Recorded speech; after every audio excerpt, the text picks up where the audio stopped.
I mean, we documented it throughout the year. Like, I don't think either one of us was surprised that the common thread with the free agent signings on Sunday was this element of grit and toughness. Yes, I was super surprised by that. But we talked. No, but you know that Travis Green hated the way his team. But so what? Like, you can't dictate. A team cannot dictate.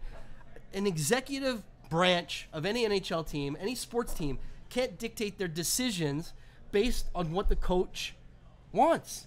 They all want the same thing. They all want, like, these. They all want Roussells and Beagles and Sutters and dime store Bergerons, like guys that play great two-way guys. They don't want the Goldobins. They don't want the guys that are high-risk guys. And if they are, they better be like Besser and be on pace to score 40 goals. Then great. They'll be all in on that. But those guys need opportunities to grow. Calgary didn't like Berchi. Coaches didn't like Berchi. Wherever he went. Came here, got opportunity because of the trade. He's been good. Right, okay, but back to my point. You can't let Green dictate. Like, I've heard this. But don't this you is think... another thing I keep hearing, that Green laid out the free agent plan. Like, what the fuck? What? Why is Green laying out the free agent plan? No, I'm not... Because he's the coach. He ultimately has to pull the strings on the guys that he's got. I swear, one of the great things I think about Vegas was that Gallant had very little say in how that roster was constructed. They constructed the roster. They did the best they could to find the players they could, and then they gave them to Gallant. Because you give... Like, what did Willie want? He wanted Dorsett. He wanted Lyndon Vay. Like, what? Like, fuck, why? They traded a second for Lyndon Vay because Willie wanted him? That doesn't make any sense. It doesn't. It didn't work out very well. I agree with you on that one. There's a reason the coaches aren't general managers. In football, it's different.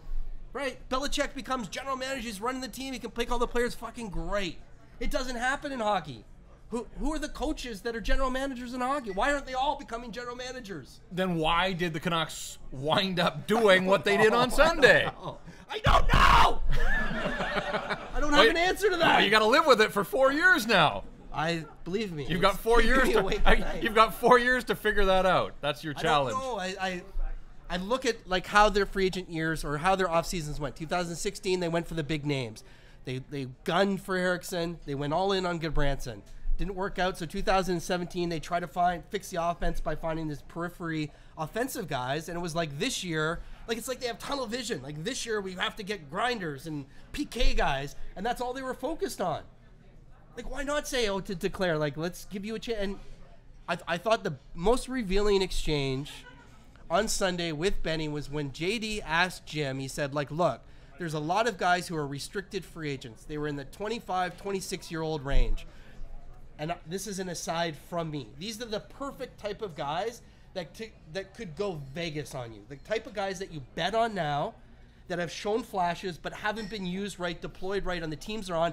You get them on your team. Nick Shore, Duclair, DeMilo. Like there's like 5 or 6 of these guys that I think all have chances, all have upside. Beagle has no upside. He is what he is, 33 years old, right? So JD asked Jim, like, were you interested in any of these guys? And he, like, Jim said, I couldn't even believe this. Jim said, no, we weren't interested in any of them. And part of the reason was we like, essentially, I'm paraphrasing, we like the prospects that we have now coming up, and we don't want competition for them. Not real competition. That's, to me, what I heard when he said we had no interest in any of these RFAs that weren't qualified that became UFAs. We don't want competition for our young guys. And we're good with the young guys we have. Well, guess what? Some of these young guys aren't going to work out. They're not all going to work out. They need a ton of guys. They need tons of guys to take chances on. The other thing that Jim said on Sunday was about all these tweeners that we talked about was, you hear it all the time. It creates internal competition. It creates, at training camp, there's going to be all these... What do you mean, Marcel and Beagle? No. Which guys? Like all the other guys, whether it's Goldobin or Vertanen or, those guys. But essentially, what they've done on Sunday is throw a roadblock in. Like, you limit, because those guys they signed on Sunday are all guaranteed to be on the roster to start the season. Well, yeah. So with these kind of salaries, $3 million, and I'm not really concerned about this year. I look for, like when I look forward to the 1920 season, 2019-2020, and I see there's got 7 forwards, including Roussel and Beagle, who all make $3 million plus, and that doesn't include Pettersson and Besser. So then you're up to 9. Yeah. Vertanen, you're up to 10. Like there's no spots. Like there's already looking forward. There's very little opportunity there if Cole Lynn blows up to give him a chance. If Dallin blows up to give him a chance, and maybe they will. Something has to give. The logjam is too big, and I'm willing. And that's one of the things that this summer I'm willing to say like, okay, like I'll wait and see what happens. But I'm certainly a bit distraught about it right now. When I look forward to that 2019, if I'm Cole Lynn, I'm like, where's my spot? Like how am I going to outplay Beagle? You know, these guys making $3 million, they're not going to the minors. And you know what Travis Green is going to do? He's going to side with the defensive, responsible guys that aren't going to be the risk takers. Well, I think the great irony on Sunday, at least for me, was the Canucks go all in on Jay Beagle. And what did Washington do? They signed Nick Dowd to a 1-year league minimum contract. That was ridiculous. They just did that for the jokes, right? Like, we won the cup, let's fuck with the Canucks. Like, they... Just trolling, yeah, Sunday trolling. The cost of one of their Stanley Cup final rings, right? Like... Yeah, but he had a great 2015 Calder Cup. That's true. And there's another guy Green wanted, right? Yeah. He wanted Dowd. He wanted Pouliot. Like, the whole team is going to be guys that Travis Green liked over the years? It can't be that. You know where the Canucks have had a lot of success? At the draft. You know who has no say in the draft? Travis Green. He's not there. He's like, I saw him there. I talked to him. He's like, I have no fucking idea about any of these guys. Good. Like, fuck. Thank God.